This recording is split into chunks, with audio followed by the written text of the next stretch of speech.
La agenda del día de hoy, vamos a hablar de seguridad y trabajo remoto en tiempos del COVID-19, ¿no? Del coronavirus, que es lo que todos nos está tocando vivir.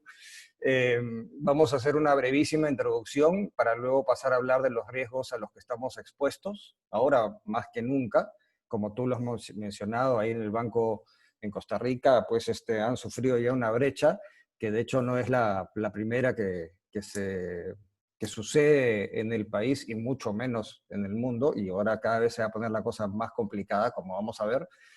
Pero ahora más que nunca, como este trabajo remoto, estos riesgos se van a ver, ya han aumentado, van a seguir aumentando, ¿no? Pero por supuesto vamos a revisar y vamos a ver, y es lo más importante para mí que vamos a compartir en este webinar, es cómo podemos hacer para mitigar estos riesgos. Entonces, como ustedes saben, la propagación del coronavirus, este COVID-19, sin duda la amenaza de seguridad sanitaria más grave en décadas. La gran mayoría de los países en el mundo entero han puesto restricciones que tienen como meta frenar la propagación de este virus, ¿no? Estas restricciones son claramente necesarias, pero también están causando interrupciones que nunca antes habíamos visto para todos los trabajadores y estudiantes, ¿no? Como cualquiera de nosotros, o sea, porque nosotros somos trabajadores, pero también podemos ser estudiantes, con los mismos solamente estudiantes y hasta nuestros hijos en la escuela, quienes nos vemos todos obligados a conectarnos remotamente con nuestros centros de trabajo y estudio, o sea, conectarnos a distancia. Trabajar en remoto ya es, pues, lo que algunos llaman de la nueva normal, ¿no? Ahora, es importante recalcar que para poder nosotros o cualquiera realizar una tarea, un trabajo, de forma remota, pero de manera segura y confiable, los trabajadores tenemos que realizar estos procesos que son propios de nuestra labor, aplicando políticas de seguridad robustas y utilizando la tecnología adecuada, ¿no? Hoy está circulando muchísima información en Internet sobre estos temas, y una de las cosas que nosotros buscamos claramente hacer hoy también es dándoles las formas de mitigación de estos riesgos. También buscamos sintetizar la información que está circulando, destacando lo que es más relevante y accionable, sobre todo, cosas que se puedan, pues, ejecutar. Trabajar en remoto tiene, pues, un riesgo, ¿no? El cibercrimen ha explotado. Lo acaban de ver ustedes en Costa Rica, ¿no? Con el Banco de Costa Rica. El cibercrimen ha explotado. Los ciberdelincuentes o los cibercriminales buscan aprovecharse de este temor al coronavirus, formulando estafas y creando nuevos malwares. Esto ha llegado a niveles tan severos que ya el CISA del gobierno americano, que es el Cybersecurity and Infrastructure Security Agency, y el National Cybersecurity Center, que es el NCC del Reino Unido, han formado una especie de comando conjunto para atacar este problema, algo que no se había hecho antes. Acá vemos algunos ejemplos de mecanismos de robo de información a través de mensajes de texto y páginas web fraudulentas, haciéndose pasar por entidades de gobierno, de la OMS inclusive, ¿no? Ahora, estos mensajes son realmente muy creíbles y son cada vez más sofisticados.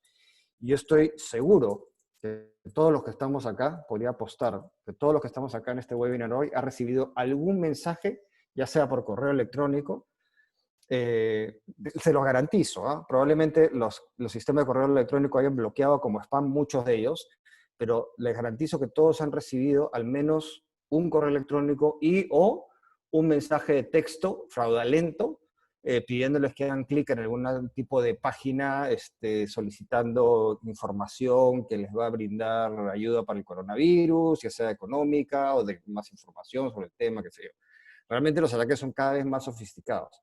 Inclusive los hospitales y otras instituciones que están en la primera línea de lucha contra el coronavirus ahora tienen que enfrentar la amenaza de los ciberdelincuentes. O sea, se han convertido, por más inhumano que parezca, en el blanco de ataques de ransomware, diseñados para bloquear los sistemas críticos con el fin de extorsionarlos, ¿no? O sea, con este ransomware es pedirles dinero a cambio, ¿no? Pedirle un rescate. La Interpol ha emitido hace poco más de un mes, tal vez, un Purple Notice, que básicamente es para proveer información respecto al modus operandi de los criminales. Este Purple Notice es una de estas cosas que hace la Interpol cuando realmente ve un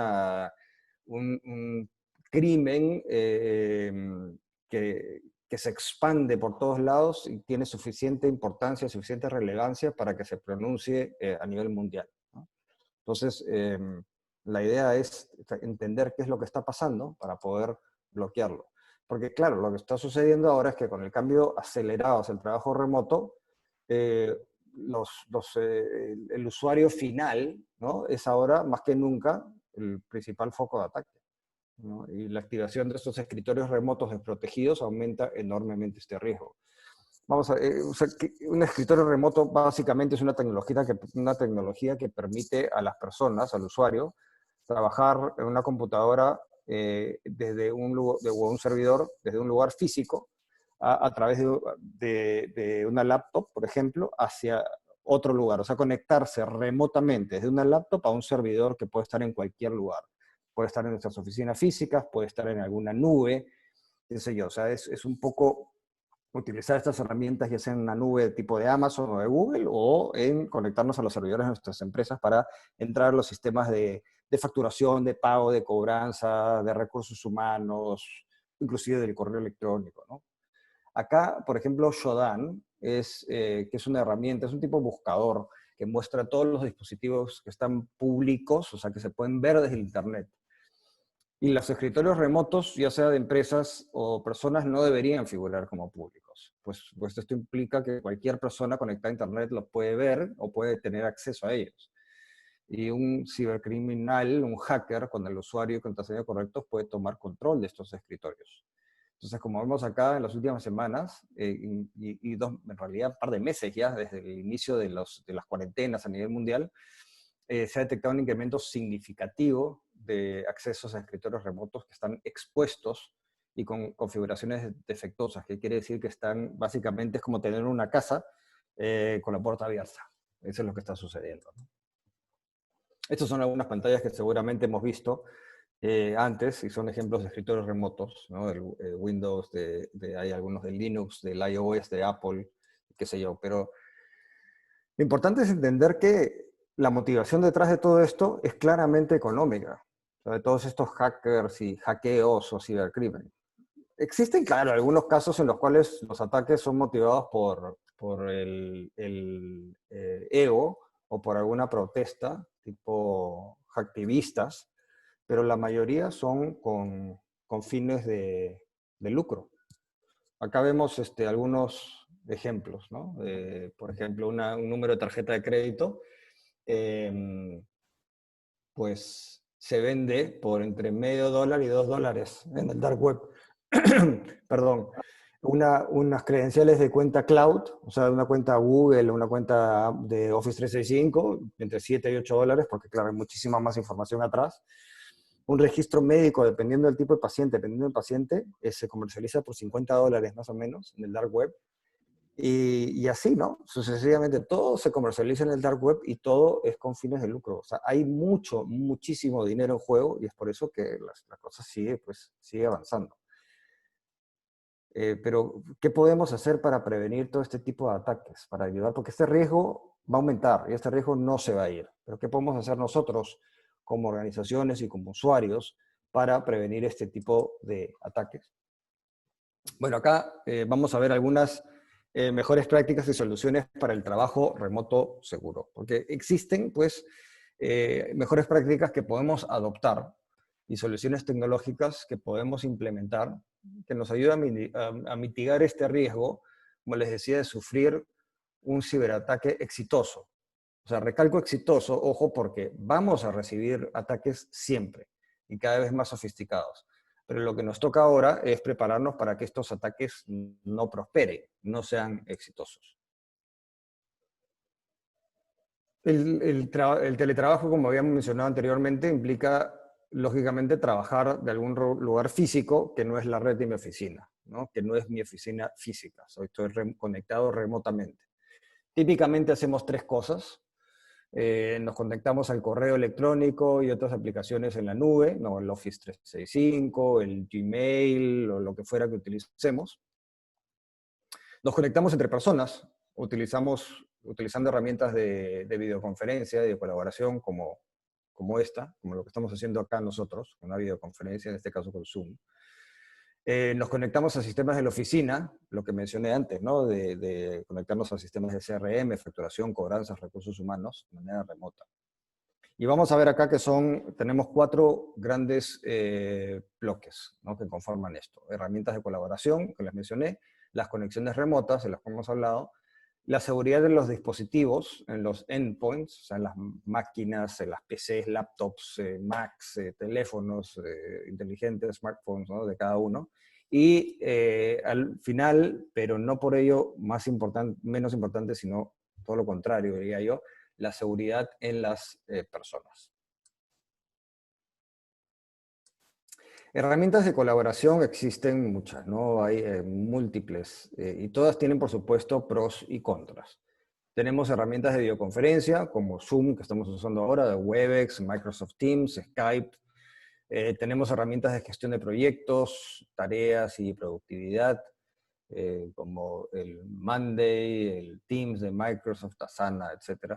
Herramientas para la creación de documentos en línea, el Microsoft 365, el Google Docs y Glue, que es otra paper de Dropbox. En fin, hay muchas, ¿no? Pero lo importante es lo que acá es escoger, y todas son buenas, ¿no? Y tienen pros y contras, pero lo importante acá es escoger herramientas hechas para el mercado corporativo o estudiantil, si fuera el caso, que sean robustas y seguras.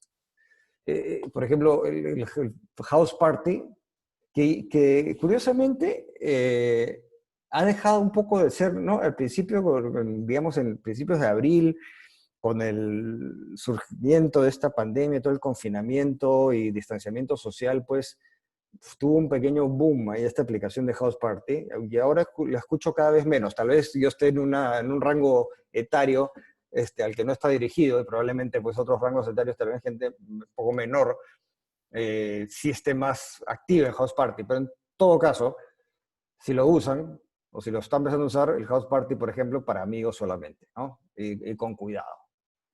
No lo utilicemos pues para nuestros contactos corporativos. Hay que utilizar siempre herramientas diseñadas y aprobadas para el trabajo en la empresa, el trabajo serio y no el ocio, ¿no?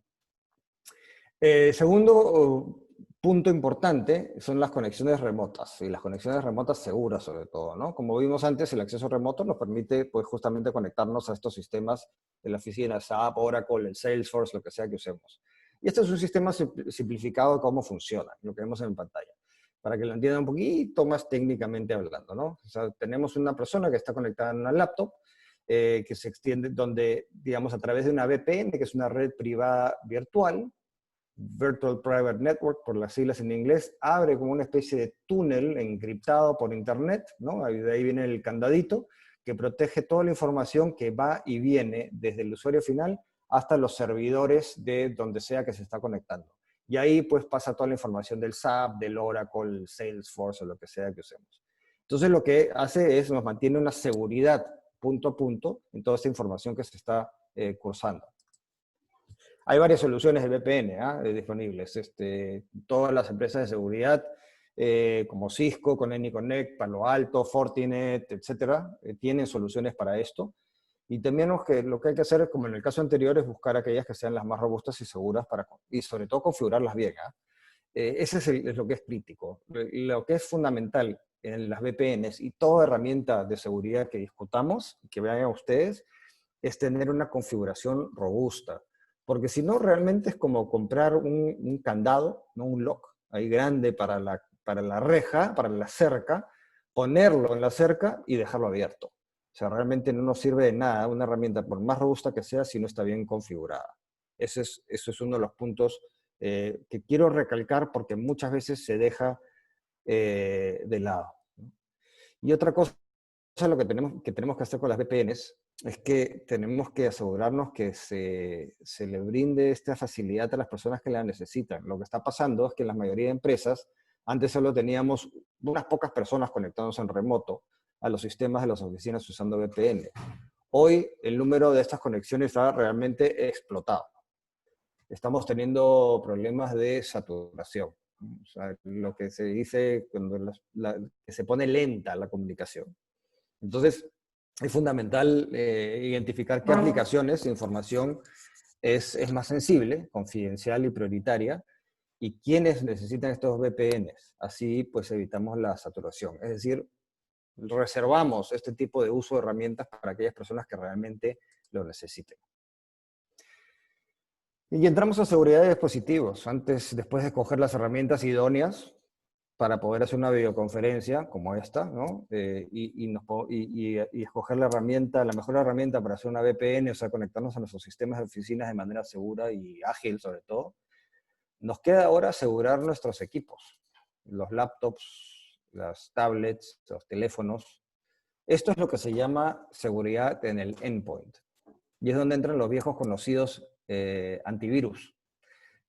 Todos yo creo que hemos escuchado de antivirus, ¿no? Estos son, digamos, los primeros y siguen vigentes, ojo, pero sistemas de protección digamos, al usuario final, al endpoint.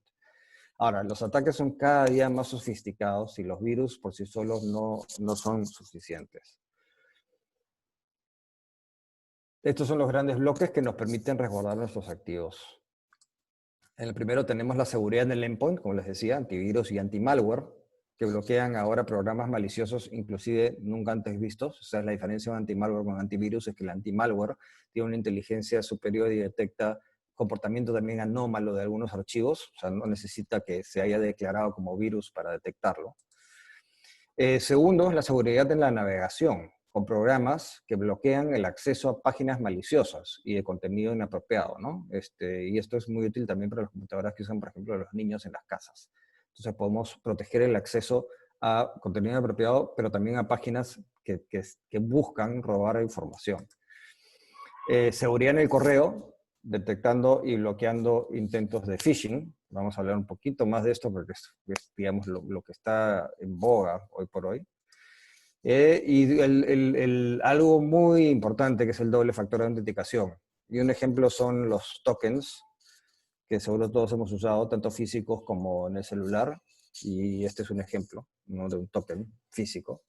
Y el otro pues son lectores de huella digitales, ¿no? Que tenemos en algunas de las laptops, que nos aseguran que seamos realmente nosotros los que decimos que somos, o sea, los que estamos tratando de acceder al sistema.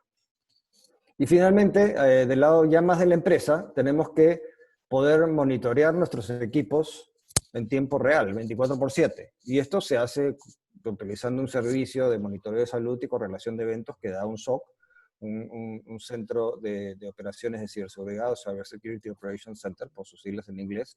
Y la correlación de eventos se da a través de un SIEM, que es digamos, un sistema de software que toma todos los logs de distintos sistemas de las oficinas y dice, oye, acá está pasando algo raro, algo anómalo, hay un comportamiento que no se ha visto anteriormente, entonces detecta algún posible ataque y lo frena, ¿no? Entonces estas son digamos, ya la seguridad más en el endpoint en el dispositivo.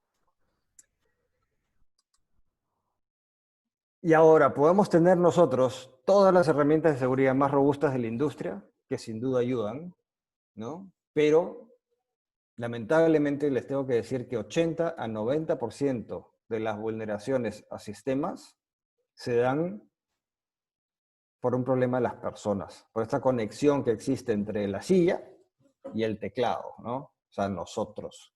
Nosotros las personas somos las que realmente en el 80-90% de los casos, los que metemos hacemos que se vulneren nuestros sistemas de ciberseguridad. Todos estos tipos que vemos acá en la pantalla, phishing, vishing, smishing, spear phishing, están diseñados para engañar a las personas y que nosotros abramos el candado que hemos comprado y dejemos entrar a los delincuentes, que les abramos la puerta. Por más segura y robusta que sea esa puerta, estos ataques buscan que nosotros simplemente se las abramos. El phishing es un viejo conocido ya de todos nosotros, es cuando pues un atacante recrea un sitio web o un portal de una empresa conocida y pide que entremos a dejar nuestras credenciales. Muy común, por ejemplo, en el caso de portales de bancos, donde uno entra, que simulan ser un portal de banco a través de un link falso, y entramos, ingresamos todas nuestras credenciales y roban nuestras contraseñas. El smishing, que es parecido, pero hoy está muy, muy de moda, que es a través de mensaje de texto o de WhatsApp, ¿no? Por ejemplo, llega un mensaje que uno, diciendo que es del banco con un link, que además está comprimido como un bit.ly, una cosa así media rara que uno no sabe de dónde viene, y uno le da clic e inmediatamente pues entra a una página maliciosa que le pide información. Ahí lo importante es tomar en cuenta que los bancos serios nunca les van a pedir que ingresen información a través de un link, de un correo o de un mensaje de texto. Eso es bien importante tenerlo en cuenta. Ese es el smishing, o sea, es como un phishing, pero a través de los mensajes de texto. Y el vishing es algo que se está cada vez dando más. Y es bien difícil de detectar, pero son aquellas, es como un phishing, pero con mensaje de voz. Es decir, recibimos una llamada con uno de estos IVRs, estos sistemas automatizados, donde uno dice para español, presione 1, ingrese su clave secreta, ¿no? Todo automatizado, pero son ficticios y nos obligan o nos inducen a poner nuestras contraseñas e ingresar todos nuestros datos a través del teclado telefónico. Es mucho más sofisticado, requiere un poco más o bastante más inversión de parte del atacante, pero ojo, es algo que se está viendo y se va a ver cada día más. Y finalmente, en este tipo de casos, el spear phishing o whaling, ¿no? Whaling de whale, de ballena. El phishing pues viene de fish, ¿no es cierto? De pescar, de pez. Spear phishing es pescar con lanza, es decir, digamos con arpón o con una lanza, que va directamente a lo que estamos buscando, o sea que son phishing pues totalmente dirigidos, súper sofisticados, suplantación de identidad, te llega un correo del jefe o del gerente general pidiendo una transferencia, pero que utiliza los nombres, los números y datos que solamente alguien como gerente general podría saber. Eso es todo robado, lógicamente, eso es el spear phishing. Y el whaling es cuando este phishing va hacia un pez gordo o una ballena, en este caso, que pues, son los líderes en las organizaciones. Son términos reales, no me los estoy inventando por más inventados que parezcan. Esto se está dando. Por eso es que y esto, como le decía, 80-90% de los casos de ataques exitosos se dan porque ha habido un error de parte del usuario. Entonces, la concientización a los usuarios es lo más importante. Hablamos de sistemas robustos, de los procesos, y eso hay que tenerlo, pero si las personas, que es el tercer componente y pilar fundamental, no están a la altura, o sea, no están capacitadas, no tienen los skills y capacidades tecnológicas y de concientización de ciberseguridad suficientes, lo más probable es que seamos vulnerados. Entonces, los usuarios deben entender los riesgos y la importancia de la seguridad para que puedan adoptar las políticas y procedimientos seguros. Nos toca a la hora de nosotros las empresas armar un programa de entrenamiento ad hoc, ¿no? Entonces, estos son algunos de los temas que debemos abordar en todo esfuerzo de concientización y está alineado con lo que nos plantea el SANS Institute, que es el Instituto Líder en Ciberseguridad y Capacitación de Seguridad, es el líder en el mundo en capacitaciones de ciberseguridad, es el SANS. Básicamente nos dice, bueno, tenemos que concientizarlos con conceptos generales, importancia de la ciberseguridad, claro, número uno. Hablarles de navegación segura, temas de ingeniería social, o sea, lo del phishing, smishing, spear phishing, whaling, todo ese tipo de cosas. Usar un seguro de dispositivos móviles y hablar del famoso pues, Bring Your Own Device. Filtración de información, ransomware, políticas de password, políticas de seguridad internas, etc. Entonces, realmente, así muy rápidamente, y en una media hora o 25 minutos muy rápido, hemos visto la importancia de tener una política totalmente holística de ciberseguridad que me permita cuidar desde mi punto de vista tecnológico mis sistemas, mis soluciones, mi información, mi data, que es ahora, como dicen, el nuevo petróleo, la información es lo más valioso, es un activo, probablemente el activo de la organización irreemplazable, que no lo podemos perder, ¿no? Los procesos que nos van a ayudar y sobre todo cómo podemos, al final vimos cómo podemos nosotros ayudar a que las personas sean conscientes de este riesgo en los que estamos expuestos y estén preparados. Entonces, ahora quisiera yo dar paso a Lisa Chumo. Lisa es experta en temas de ciberseguridad y seguridad de información, certificada en ISO 27000, en ISO 22301, que es continuidad de negocios, 27000 es la de seguridad de información y ciberseguridad, para que nos hable sobre las recomendaciones para el retorno a la oficina, porque claro, estamos hablando nosotros de ciberseguridad en tiempos del COVID-19, pero eso es no solamente el aislamiento social, sino qué va a pasar cuando se abran un poco, se liberen más las cosas y todo el mundo comienza a retornar o retorne a las oficinas. Entonces, Alisa, los dejo contigo para la siguiente última parte del webinar. A Muchas propósito, gracias. les recuerdo que por favor nos hagan sus consultas en la ventana de Q&A o en la ventana de chat. Yo los voy a estar monitoreando mientras que habla Lisa y al final tendremos un tiempo para responder preguntas. Perfecto, Gracias. muchas gracias, Claudio. Quería confirmar, ¿ya se puede ver mi pantalla? Sí. Sí. Ya, perfecto. Entonces, muy buenos días, muchas gracias. Lo que yo les voy a hablar, como mencionó Claudio, es sobre las recomendaciones para el retorno a la oficina, porque hemos hablado mucho de qué hacer ahorita que están trabajando de manera remota. Pero lo más probable es que este año vayamos a estar trabajando de una manera híbrida. Va a haber personal que esté en casa, va a haber personal que esté yendo a las oficinas y personal que se está movilizando por dentro y por fuera de la organización. Lo cual significa que tenemos que tomar precauciones, porque cada dispositivo que sale del espacio seguro de la red de oficinas se convierte en un riesgo para tus servidores, tus equipos que se encuentran en un ambiente relativamente seguro, si es que ya tienes medidas de seguridad y políticas dentro de la organización. Además de que tenemos que prepararnos en caso esto ocurra en un futuro, porque no sabemos si otra pandemia puede ocurrir un rebrote.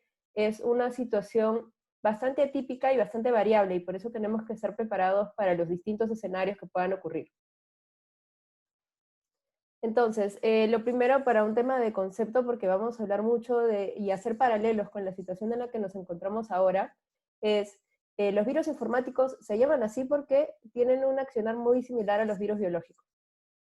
Los virus biológicos necesitan de persona a persona, en especial en este caso del coronavirus, para reproducirse, y en el caso de los virus informáticos necesitan estar pegados a un archivo e infectar un equipo. Y cada uno tiene distintos, cada enfermedad y cada virus tiene distintos tipos y velocidades de contagio. Hay virus que son bastante rápidos y se empiezan a expandir en tu red de una manera incontrolable. Y hay otros que quizás te demores un poco más en detectarlos, pero están ahí. Usualmente se estima, por ejemplo, en Estados Unidos, que las personas se toman más de 120 días en promedio de las organizaciones en notar de que hay un virus en su sistema o hay alguien que está monitoreando su información. Entonces, hay que tener bastante cuidado.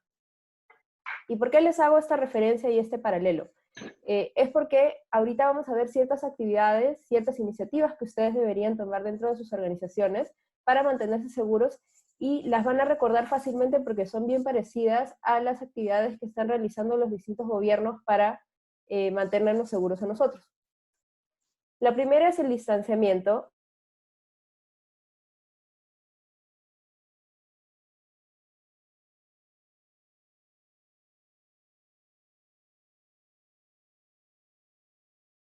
No vas a tener ningún problema. No es así. Todas estas soluciones de seguridad se tienen que ver como distintos vectores y distintas protecciones que vas a tener en tu casa. Por ejemplo, uno puede ser una puerta más segura, el otro puede ser una reja en tu ventana, entonces tenemos que ver la seguridad de distintos modos. Y en el caso del monitoreo es tener un sistema de alarma en caso alguien entre. En el caso, por ejemplo, haciendo de nuevo el paralelo con la enfermedad, es estar realizando pruebas y estar vigilando que no exista ningún indicio de que alguien puede estar enfermo para separarlo de los demás. Y en ese caso, si es que algún equipo notan que está utilizando mucha memoria, está un poco lento, han abierto un correo los usuarios, se necesita realizar ese monitoreo rápido para evitar el contagio y contener el virus posible. La tercera es la identificación de equipos vulnerables e inmunización.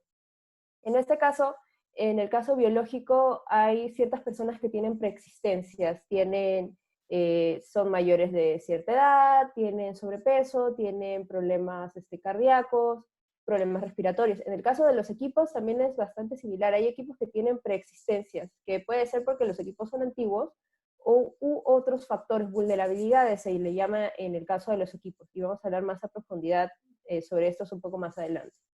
Después es tener un plan de fortalecimiento de los controles de seguridad. Nosotros hemos visto que para el tema biológico se tiene que revisar con qué se cuenta ahorita, cuántas camas, cuántos hospitales, cuánto personal, y empezar a fortalecer sobre eso. También lo mismo pasa en el caso de los equipos y los sistemas. Tenemos que ver cómo estamos actualmente para planificar qué más necesitamos para protegernos, cómo es nuestra infraestructura, qué cosas necesitamos en nuestros sistemas, qué aplicaciones usamos. Eso debe ser analizado y crear un plan detallado de cómo protegernos y cómo estar más seguros. Un detalle es que acá estos pasos no son secuenciales, se tiene que ir trabajando en paralelo porque esta situación, ya estamos metidos en esta situación y un ataque es bastante probable, como lo que mencionó Claudio del ataque que hubo en Costa Rica. Estamos viendo múltiples ataques muy seguidos y muy fuertes en todas las organizaciones, y ahorita que dependemos de la tecnología para seguir operando, para tener trabajo remoto, para poder continuar haciendo nuestras operaciones, cualquier problema dentro de nuestro sistema va a hacer que las consecuencias sean aún mayores. Ya no hay tanta libertad de poder regresar a manual, ya no. Entonces tenemos que proteger esta infraestructura crítica. Y ahora vamos a entrar en detalles por cada uno. Entonces, la primera que les había mencionado, que era distanciamiento. Como mencioné anteriormente, se debe aislar los dispositivos potencialmente expuestos. Al estar fuera del ambiente seguro de una oficina, los usuarios usualmente están en el ambiente de casa, tienen los equipos, están con los hijos, están con la familia, y le pueden prestar los equipos de trabajo a sus hijos para hacer tareas, para bajar películas, y no sabemos qué pueden estar descargando de estas máquinas. Es más, si están los equipos, aún así no se los prestes, están dentro de la red de tu casa, y si es que hay un virus que baja a tu hijo en su laptop, puede infectar a la tuya, y cuando vas a la oficina para conectarte, infectas a los demás equipos. Entonces lo que se tiene que hacer es segmentar la red segura de la oficina y segmentar los equipos que van llegando. Entonces puedes segmentarlos por grupo o dependiendo de cuál va a ser la modalidad que van a tener. Ransomware es bastante común, es uno de los virus, es uno de los tipos de ataque que son más conocidos y que están afectando a varias organizaciones. El ataque que tuvieron en, por ejemplo, WannaCry, que les voy a explicar más a profundidad en un ratito, tuvo unas consecuencias dramáticas a nivel mundial. Y si alguien entra en tu espacio seguro con uno de esos virus y no tienes un sistema de monitoreo o hay computadoras que están vulnerables, las consecuencias van a ser bastante grandes, bastante críticas. Y este riesgo ahora va a estar multiplicado por todos los empleados que estén entrando y saliendo. Entonces sí se tiene que tener ciertos controles de segmentación. Un ejemplo muy importante de cuál es la importancia de la segmentación y el aislamiento, entonces quiero presentarles esta computadora, que se llama la persistencia del caos, se llama, es una obra de arte, que es una máquina antigua que contiene los 6 virus más destructivos conocidos en el mundo. Se estima que el daño total de todos esos virus ha sido para los distintos países 95.000 millones de dólares. Y eso es el estimado de pagos de ransomware. No se sabe cuánto, o sea, no se puede calcular cuánto ha sido el impacto en no poder operar, en el tiempo que se ha bajado la producción por estos ataques. Por ejemplo, el WannaCry, que es el primero que he mencionado, atacó bastante fuerte a Telefónica. 80% de sus equipos estaban comprometidos cuando fue el boom del WannaCry, y la mayor parte de estos virus ya han sido parchados. En general, cuando salieron, ya habían actualizaciones que hacían que las computadoras no sean sensibles a estos virus. Sin embargo, como las personas, cada vez que les sale la actualización, dicen, no, después, no quiero reiniciar mi máquina porque se va a devorar la vida, eso pasa bastante seguido. Tengo una computadora tan antigua que ya no tiene ni siquiera actualización. Entonces, esos equipos han sido vulnerables a estos ataques. Esta computadora ahorita existe, la vendieron, no me acuerdo por cuánto vendieron, creo que $3 millones, pero a pesar de que la tienen, no pueden hacer nada porque la computadora está aislada, no se puede conectar a la red, no se puede conectar a, no funcionan los puertos USB, está en un tratamiento que se llama air gapped, que está totalmente aislada. Entonces, a pesar de que esta computadora, si la puedes conectar a cualquier tipo de red, se puede infectar y todos los equipos antiguos que tengas, ahorita no puede hacer nada. Entonces solo es una computadora que tiene la pantalla del WannaCry y en verdad no puedes hacer nada con la máquina. Entonces un poco de los virus que tiene, para que los conozcan, el WannaCry que mencioné, que es bastante conocido, era un ransomware que hacía que bloqueaba tu máquina y te pedía una recompensa por darte tus datos, los encriptaba. Afectó bastante el sistema de salud de Reino Unido, donde ellos no podían entrar a los récords médicos de sus pacientes. Es más, hasta las ambulancias no podían salir. Y fue un problema bastante grande para todos. Después tenemos otros conocidos, que es el Black Energy, que es uno bastante poderoso que atacó a Ucrania. Y gracias a lamentablemente por este virus, se cayó el sistema de iluminación en Ucrania en diciembre de 2015. I Love You fue uno de los primeros ataques estilo phishing, donde mandaban un correo, esto es bastante antiguo, mandaban un correo como un poema de amor que la gente abría y caían. Y en este caso los demás, por ejemplo, Dar Tequila fue específico para México, fue específico para Latinoamérica. Se cree que fue un equipo latino de habla porque hablaban español y usualmente cuando, por ejemplo, los chinos hacen disculpen. Sí te escuchamos, Alisa, no sé, se fue tu pantalla. Sí, creo que alguien más está compartiendo. Ahí está. Pero bueno, puedes poner tu Sí. share screen y vuelves a compartir. Ahí está. Y en este caso, en Dark Tequila se notó que era de algún país de Latinoamérica por el tipo de ataque que fue específico para bancos en México. Continuando un poco con ya el monitoreo y respuesta ante infecciones, es importante saber que la segmentación quizás para cada uno de los equipos no es viable. Entonces, si es que vas a segmentar los equipos que entran y salen, igual tienes que tener un procedimiento de detección. Entonces, cuando alguno de esos empieza a presentar algún tipo de comportamiento anómalo, se tiene que realizar ciertas actividades para contener el virus. Además de que si es que el usuario se da cuenta después del hecho de que ha abierto un phishing, tiene que avisar y también tiene que activarse este procedimiento. Estos procedimientos se tienen que focalizar en, se activa la alarma, se va a identificar el dispositivo, se tiene que determinar qué está pasando en paralelo que se empieza a contener el virus, no simplemente desenchufar todo y no tocar la máquina. No, se tiene que identificar qué pasó porque un gran problema de varios virus es que al final las personas no saben de dónde vino, si la computadora que ha presentado los síntomas es el paciente cero. Y mientras no conozcas quién es el paciente cero, no vas a saber si es que prendiendo o actualizando las máquinas que tengas, vas a resolver el problema, porque se puede seguir reproduciendo en otras máquinas. Entonces, se tiene que identificar qué usuario es el que está teniendo el problema, a dónde se está transmitiendo la información, qué clase de data se está transmitiendo. Eso se tiene que hacer de una manera súper rápida. Retirar la amenaza de la red y se tiene que realizar la investigación forense. Entonces, todo este procedimiento tiene que estar bien definido en las organizaciones porque cada minuto es crítico en un caso de un ciberataque. En especial uno de ransomware, o en especial, por ejemplo, tenemos ataques de cryptojacking que están siendo bastante comunes dentro de las redes de TI. Entonces, tenemos que reducir este tiempo de respuesta, tienen que tener procedimientos, equipos y herramientas definidas, y si es que yo como organización no puedo tener a alguien haciendo un monitoreo 24/7, contratar a alguien para que lo haga, porque los ataques van a ocurrir a cualquier hora del día, porque pueden estar en Rusia, pueden estar en China, pueden estar en cualquier lado, y para ellos esa es hora de trabajo. Entonces siempre tenemos que estar bastante pendientes del monitoreo.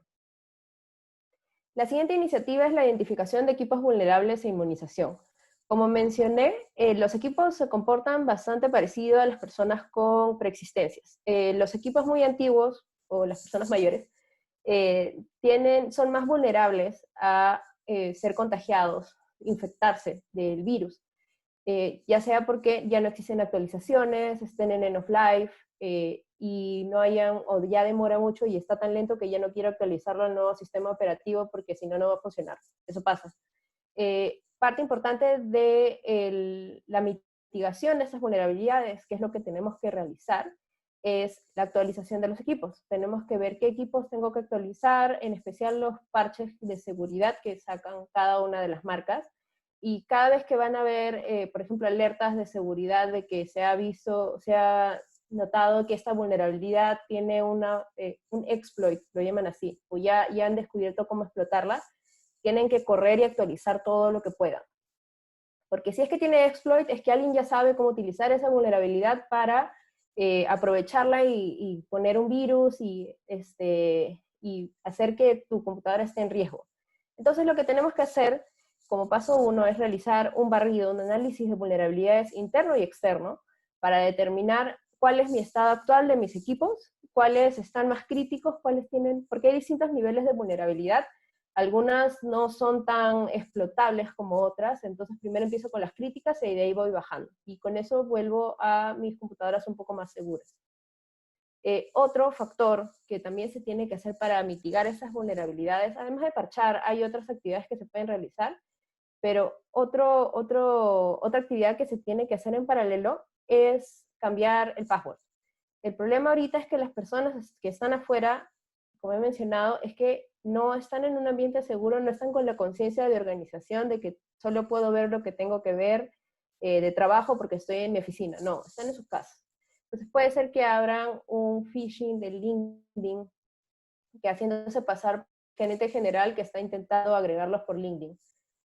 Es posible. Entonces, y los phishings están cada vez más presentes, han subido de manera exponencial. Entonces tenemos que pedir que hagan un barrido y hagan un cambio completo de passwords. Y acá les voy a dar algunas mejores prácticas para la creación de passwords, que no se debe usar información personal. Si yo puedo encontrar por Facebook el nombre de tu perro, el nombre de tu perro no puede ser tu contraseña. Ni que cambies los caracteres por números, por símbolos, no, porque los hackers tienen sistemas de permutaciones que empieza a probar con distintas opciones, más o menos variaciones del nombre de tu perro, y lo voy a encontrar rápidamente. Entonces, no utilizar información que puede ser encontrada en redes sociales, el nombre de soltera de mi mamá, no. No usar passwords cuando se solicita cambio de contraseña, el password debe ser único y enteramente distinto a los passwords anteriores. No voy a poner sistema 1 y de ahí me pide que cambie de contraseña, le pongo sistemas 2, no. Porque es posible que sistemas 1 esté en una biblioteca, en una librería pública, que los hackers ya lo tengan clasificado con tu usuario y esa contraseña, y como ya tengo en el sistema y una vez probé como hacker, una vez probé que ya no funciona, empiezo también permutaciones, variaciones de esa contraseña original y veo si funciona. Cambiar el password regularmente, utilizar passwords distintos para cuentas laborales y personales, no compartir los passwords ni con tu familia, trabajo, familiares, jamás. Siempre intentar utilizar las funcionalidades de doble factor de autenticación, el mensaje que te llega al celular o el token, por ejemplo, y no utilizar contraseñas como Fido 1990, el nombre de mi perro, password, QWERTY, mi nombre, por ejemplo, con algunos caracteres modificados. Por favor, no lo hagan. La siguiente iniciativa, que es el plan de fortalecimiento de controles de seguridad. Entonces, hemos hablado un poco de iniciativas que pueden ser implementadas o ya actividades que pueden ser implementadas de manera rápida y no importando qué organización seas, tienes que implementarlas. Pero de ahí tenemos que también analizar cómo nos encontramos ahorita, qué características de red tengo y planificar ya más fino sobre mi infraestructura. Para esto les recomiendo utilizar distintos marcos. Por ejemplo, el CIS-20, que es específico de ciberseguridad, ellos analizan cuáles han sido los últimos ataques y empiezan a ver por dónde entraron los hackers.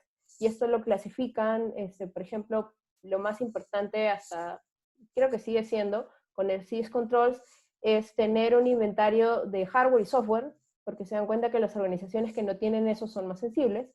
ISO 27, que es más reconocido por el tema de tener políticas y procedimientos, los cuales son básicos también para tu organización. Las personas y el equipo de TI y tus usuarios deben saber qué cosa hacer.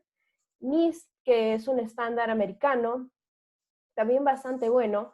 Pueden utilizar una mezcla de los tres, pueden utilizar uno. El objetivo es que utilicen un marco de referencia porque estas son mejores prácticas. Quizás no necesariamente van a cumplir con todo, no son un banco para tener todas las soluciones de seguridad que hay en el mercado, pero sí tienen que sí tienen que implementar las soluciones necesarias. Tienen que hacer un análisis o tener un criterio de costo y tiempo o el riesgo que tengo. Entonces, si es que voy a invertir en ciertas soluciones, tiene que justificar la información que tengo adentro. No voy a comprar una puerta de bóveda para proteger 3 cosas. Pero si es que estas 3 cosas son diamantes, entonces sí justifica comprar la puerta de bóveda. Entonces, necesito cierto criterio para hacer ese análisis. Entonces, lo que hacemos en este caso de postura de seguridad es que vemos cómo están ahorita sobre estos estándares, utilizamos uno, y empezamos a evaluar la organización. Entonces, del 1 al 5, ¿cómo están? En el control 1 están 5, en este están 3, en este están 2, y con eso yo empiezo a notar cuáles son mis brechas. Y con esas brechas yo genero un plan de ya, entonces esta la voy a cerrar en los siguientes 3 meses, voy a trabajar en realizar un análisis de penetración en el siguiente año, voy a hacer un análisis de vulnerabilidades en el siguiente mes. Entonces empieza a determinar y tengo un plan como TI, como ciberseguridad apropiado para mi organización. Y eso es lo que tenemos que realizar con este robustecimiento de la postura de seguridad. Y hay un último paso que no está relacionado con la contención del virus en sí, pero sí es ¿y ahora qué? Porque ahora sabemos de que una situación donde vamos a tener que trabajar en condiciones complicadas, en trabajo remoto, vamos a tener que pasar todos a VPN, por ejemplo, es algo posible. Es algo posible y es algo que puede ocurrir bastante seguido. Y, por ejemplo, si es que entramos en una transformación digital, por ejemplo, de la organización y vamos a hacer comercio electrónico, ahora si es que alguien ataca mi servidor de comercio electrónico, puede impactar mi organización y ahorita con las condiciones de mercado que tenemos, cada inversión es crítica. Entonces tengo que proteger lo que más me importa. Y para eso yo les recomiendo tener un plan de continuidad de negocios. Ese plan de continuidad de negocios lo que les va a dar es una guía de distintos planes de contingencia o de respuesta. Yo hago un análisis primero de cuáles son los procesos vitales de mi organización y empiezo a planificar sobre eso. Les recomiendo revisar la ISO 22301. Ahorita en la página de ISO está gratuita para leer. Se te va a dar ciertas pautas de qué debes realizar para tu trabajo de plan de continuidad de negocios. Eso pueden ver con organizaciones para que les puedan ayudar a generar planes. Pero en grandes rasgos, ¿qué entra dentro de un plan de continuidad de negocios? Es realizar un análisis de impacto en el negocio, qué procesos y subprocesos tengo en mi organización, qué es lo más importante. Si soy una farmacéutica, digamos, que tengo unas cantidades de farmacias chiquitas, tengo una área de distribución grande y tengo algunas fábricas de medicamentos. Puede ser que tenga que ser un plan de continuidad para los 3, pero no necesariamente. Quizás mi subproceso más importante es dentro de la fábrica el armado de cierta pastilla específica. Entonces, ese proceso y ese subproceso es lo más importante para mi organización y eso es lo que tengo que invertir para proteger. Acá se toma el mismo principio, es costo versus riesgo. Si es que a mí me va el riesgo de que este proceso empiece a fallar y el tiempo de que mi producción no pueda funcionar, va a hacer que mi organización quiebre, tengo que protegerlo a como dé lugar. Ese es el análisis de impacto en el negocio. De ahí tienes que hacer un análisis de riesgos, porque puede ser que este proceso, a pesar de que es crítico en mi organización, tiene un porcentaje, una probabilidad mínima de fallar. Entonces lo protejo, quizás pongo una contingencia, pero puedo poner otros temas que quizás no sean tan críticos, pero sean súper importantes y tienen una probabilidad muy alta de fallar. Entonces ahí tengo que hacer ese análisis. Una vez que tenga estos dos tipos de análisis, ya empiezo a diseñar los planes de continuidad.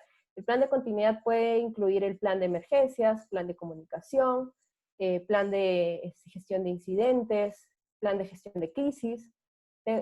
Sí los nombra la norma algunos, de ahí hay que ver también para generar los demás, pero es la idea de que, por ejemplo, empezó la pandemia, digamos las organizaciones que tenían sus planes de continuidad, inició la pandemia.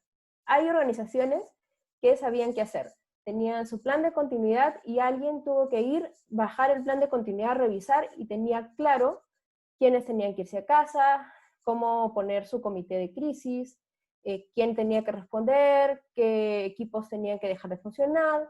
Entonces, eso les va a dar a ustedes tiempo y les va a ayudar a sobrevivir a un incidente futuro. Eso es lo que yo les recomiendo tener dentro de sus organizaciones para evitar tener un problema de no saber qué hacer, de incertidumbre. Igual van a tener un poco, pero por lo menos van a tener una manera más rápida de sobrepasar y de superar estas situaciones. Entonces, eso es lo que les queríamos presentar. En verdad, estas situaciones han sido complicadas a nivel mundial. Tenemos muchas características que están haciendo que muchos negocios estén en graves problemas.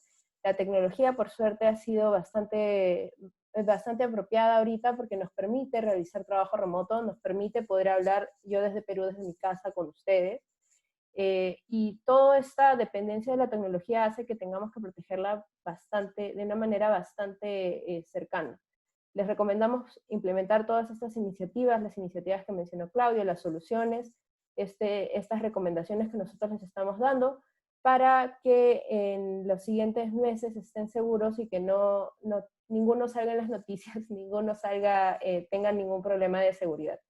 En cualquier caso, si es que tienen alguna consulta, por favor, háganla dentro del Q&A, estamos gustosos de responderla. Y los dejamos con este mensaje de que manténganse alertas, y todos los usuarios son importantes de que te mantengan alerta, así que debemos estar expectantes de un ataque porque los ataques van a pasar. A pesar de que nosotros no seamos el objetivo, siempre hay ataques que o pueden ser para otros y quedar un remanente que me cae a mí, o puede haber un ataque masivo que puede afectar a algún equipo o alguna persona de mi organización. Por eso es que siempre tenemos que estar preparados, siempre tenemos que estar vigilantes.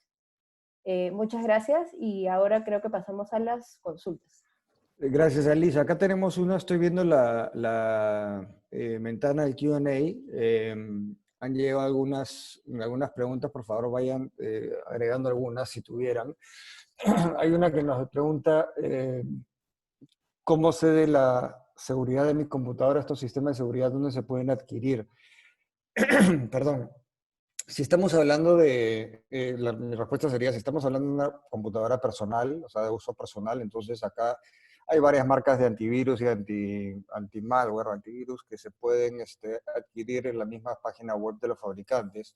Hay unos gratis también. De los gratis para entorno Windows, yo recomendaría Immunet, con doble M, que es uno gratuito, pero es open source, soportado por Cisco, que no comparte la información nuestra a nadie.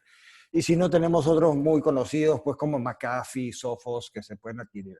Si fuera para un tema ya más corporativo, ahí pónganse en contacto con nosotros por correo electrónico, a los correos que muestra Lisa acá, y gustosamente les podemos orientar cuáles serían las soluciones más robustas o indicadas para sus organizaciones.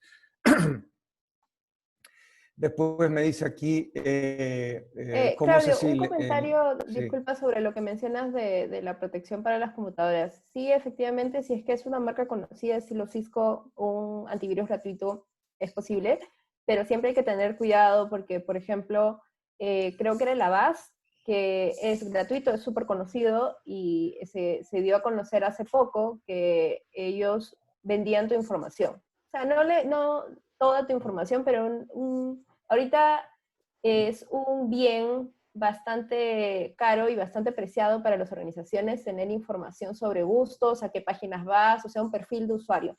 Y eso es lo que estaban vendiendo. Entonces, siempre hay que ver que si es que no te cobran, a menos de que sea Cisco o algo así, si es que no te cobran es por algo, es porque ellos van a ganar algo con tu información o con que tú te suscribas. Entonces, siempre hay que tener cuidado ahí.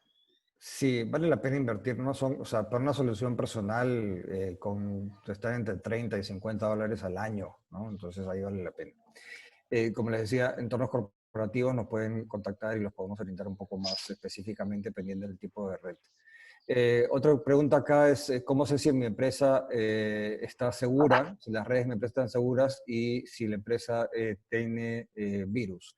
Mire, la respuesta corta es que hay que hacer un análisis de postura, de seguridad y un análisis de vulnerabilidades, de redes y del entorno de TI de la organización. Entonces ahí se detecta si tenemos, si las redes están seguras, si las configuraciones están seguras, o si tengo no, perdón, un virus. Entonces, también es una respuesta un poco larga, pónganse en contacto con nosotros y la responderemos puntualmente dependiendo del entorno, porque varía dependiendo del tipo de redes, pero en corto lo que se hace es un análisis de vulnerabilidades del entorno de TI, es un análisis técnico que me dice que están bien seteados o no están todos los sistemas, si están configurados bien, si están actualizados y demás, y también un análisis de postura que me ayuda a ver cómo están mis políticas y procedimientos de ciberseguridad dentro de la organización. Esas son las dos cosas que yo recomendaría. Mac, hablan de computadoras Mac si están seguras y cómo puedo controlar las diferentes contraseñas, tanto personal como la empresarial. Mira, las Mac tienden a ser más seguras que las de Windows u otros sistemas operativos, sí, pero no es que estén totalmente libres de virus o de malware. El problema realmente no es tanto solamente la computadora, sino que la computadora se puede volver en una especie de puerta, de gateway hacia la red de la empresa. La Mac sí es más segura, pero en todo caso se recomienda siempre colocar un sistema de antivirus o antimalware, como es el AMP, AMP, que es un antimalware, digamos, de los más potentes en el mercado. Y las contraseñas, tanto personal como empresarial, ¿cómo las puedo controlar? Bueno, primero un poco con lo que... Alisa, te dejo la respuesta a ti porque tú hablaste de ese tema puntualmente. ¿Cómo puedo controlar las diferentes contraseñas, tanto personal como empresarial? Las personales, sí, a ver, si es que tú eres un área de TI, quieres controlar qué contraseña están poniendo, lo importante es ahí el usuario. Tienes que capacitar al usuario de que estas son las contraseñas. En cuanto a políticas, tienes que agregar políticas que estén implementadas dentro de tu sistema para que tenga que cumplir con características mínimas. Pero ya el más fino de que no pongan nombres personales, no pongan nombres de personajes conocidos, por ejemplo, es un tema más de concientización. Ahí tienes que hacer un trabajo con los usuarios. Los usuarios comunes son usualmente reacios a algunas implementaciones porque es un tema de practicidad, pero una vez que les explicas el impacto que tienen y cuáles son las consecuencias de que tengan las contraseñas, que pongan de una manera más disponible las contraseñas, sí empiezan a protegerse mejor. Y yo lo digo por experiencia personal, porque por ejemplo, en mi vida personal, a mi familia les digo, no hagan esto, no hagan lo otro, y ya empiezan a tomar conciencia de que sí, tengo que estar más segura en mi ambiente, pero usualmente es porque el usuario desconoce. Entonces yo les recomiendo poner políticas fuertes de ciberseguridad dentro de, políticas fuertes de contraseña, tener una política de passwords en tu organización, eso también es importante, donde hay listas que deben considerar los colaboradores y realizar una capacitación y entrenamiento de usuarios. Entonces, te recomiendo esos 3 factores para el tema de passwords. Si es que ya quieres ver un tema de validación, se puede hacer una prueba de passwords, o sea, por ejemplo, tu AD, en donde nosotros empezamos a evaluar con unas herramientas que ven qué tan débiles son tus passwords y si que tienes passwords que son repetidos o si están en lugares públicos. Se puede hacer ese análisis también. Entonces, espero que eso haya contestado tu consulta. Gracias, Elisa.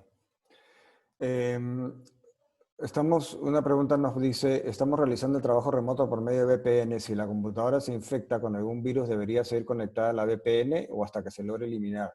No, esa computadora que esté infectada no puede estar conectada a la VPN, porque conectada a la VPN es como si es prácticamente lo mismo que estar dentro de la red de la organización. Y lo que va a suceder es que va a infectar o hay una gran posibilidad de que infecte a todas las otras máquinas dentro de la organización. La solución es eliminar el virus de esa máquina, primero aislarla, después limpiarla y recién ahí conectarse. Es por eso que es fundamental lo que hablábamos de la seguridad en el endpoint, ¿no? El antivirus, antimalware, eliminar el acceso a páginas seguras, eliminar las probabilidades de sufrir un phishing, porque cuando nosotros nos estamos conectando a través de las VPNs a nuestra organización, si la máquina está infectada, va a infectar a las demás dentro de la empresa. Entonces, la seguridad en el endpoint es fundamental.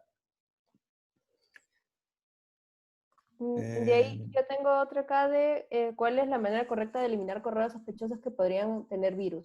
Si ves un correo, primero, recomendaciones en general de phishing. Primero, por favor, miren quién se los envía. Usualmente cuando, por ejemplo, en el tema de Microsoft u otros sistemas de correo, ellos se van a determinar y ellos van a empezar a eliminar los dominios que saben que son falsos. Entonces, eso directamente va a ir spam. Los otros te van a salir con el nombre, por ejemplo, de Amazon o demás, pero si le haces clic vas a ver que es un URL completamente distinto. Eso es lo primero. De ahí, también, si esta organización, fijarte bien en el dominio, porque algunas veces hemos visto que en temas de spear phishing cambian una letra, por ejemplo, la I con la L. Entonces tienes que tener bastante cuidado. Después tienes que ver a dónde está llevando el URL. Si pasas tu mouse por el URL vas a ver a dónde está yendo y si lleva a un dominio medio raro o que no es algo de, o sea, no es la página de donde dice que tiene que ir, ahí no lo abras. Tercero es ser un poco paranoico, en este caso, de esto me han enviado, mejor llamo a la organización para preguntar, oye, me has enviado esto, si es que es algo que no espero, si es que es el príncipe nigeriano, por ejemplo, que me quiere dar dinero, tengo que preguntar siempre y tengo que cuestionar los motivos de por qué me están ofreciendo algo gratis o me están ofreciendo algo. Entonces, y de ahí simplemente eliminarlo. Lo que pueden hacer si abres el correo es saber si lo has abierto. Eso sí, eso puede ser una imagen que te pegan que es blanca, y con eso yo puedo saber, de por sí, si ya lo abres, puedo saber cuál es tu equipo y desde el que lo estás abriendo y si lo has abierto. Pero no te puedo bajar nada. Si es que ya bajas o vas a un URL que está en el correo o si bajas un documento, ahí sí puedo tener una infección. Entonces, eso es a lo que tener cuidado. El paso 2, a dónde estoy yendo o qué cosa estoy bajando. La otra vez me estaban comentando que en este tema de phishing, el otro día hubo una conferencia de MIT donde un profesor mencionó de que cuando abren, hay estos correos que son indudablemente, o sea, se nota que son falsos, los hacen, intencionalmente los hacen fáciles de detectar de que son falsos para ver cuántas personas lo abren y si abres ese correo, ellos te clasifican como una persona fácil de engañar. Y con eso ya empiezan a hacer otras actividades. Entonces, ahí también hay que tener cuidado. Usualmente estos correos se nota por temas de spelling, la forma gramaticalmente que está escrito está mal, porque pueden ser virus asiático de gente que habla chino, de gente que habla ruso y que lo traduce, o tienen cosas que están raras. Por ejemplo, un correo de un gerente y te dice tu nombre y tu apellido y nunca te habla así. Eso también hay que estar bien pendientes. Y para eso es importante la parte de concientización. Yo creo que en este caso el usuario es tu primera línea de defensa y siempre tienes que mantenerlo alerta. Entonces ahí es una manera correcta de cómo detectar y eliminar correos sospechosos. Bueno, y la otra es implementar una solución de protección de correo electrónico, ¿no? Que es Sí. por ejemplo, email security. Ujú. Entonces, ahí ya, esto, lo que ha hablado Elisa, Elisa, es claramente lo que tenemos que hacer nosotros desde el punto de vista de procedimientos y cómo detectar estos, o evitar caer en uno de estos engaños. Para eso tenemos que tener un personal muy concientizado y tener unos procedimientos claros y bien comunicados. Además, desde el punto de vista técnico, existen herramientas de email security que justamente nos ayudan a monitorear todo este tipo de actividades para bloquear cualquier intento de phishing. Y además, las herramientas que les decía, que mencionábamos, anti-malware, de protección del endpoint, por si acaso caíamos en un intento de phishing y hacemos un clic en una página, en un link inapropiado o digamos malicioso que nos quiere infectar con malware, tener un anti-malware que nos protege. Y por último, existen soluciones conocidas como protección de DNS, que básicamente están constantemente monitoreando las páginas a las cuales nuestra computadora quiere tener acceso. Páginas web, direcciones IP, que puede ser producto de hacerle clic a un sitio malicioso por un link que nos llegó en un intento de phishing, y eso es bloqueado a nivel de DNS o Domain Name Server.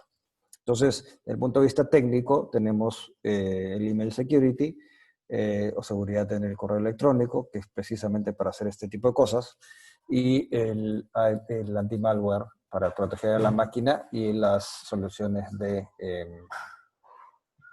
protección de DNS. A ver,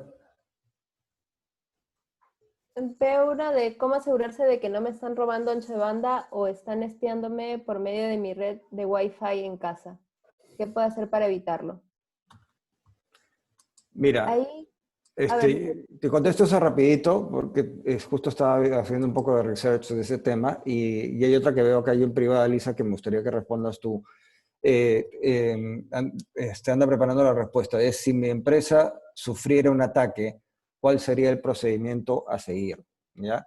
Entonces, quisiera que contestes eso desde el punto de vista de procedimiento. Y sobre la pregunta de cómo asegurarse de que me están robando, que no me están robando ancho de banda o espiando por medio de mi red en Wi-Fi, ¿qué puedo hacer para evitarlo?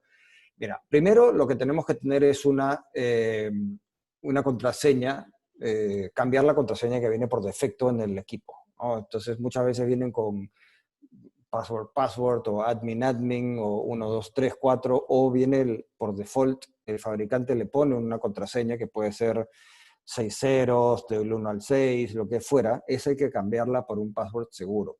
Usar una encriptación que viene en las redes Wi-Fi, la más robusta que podamos.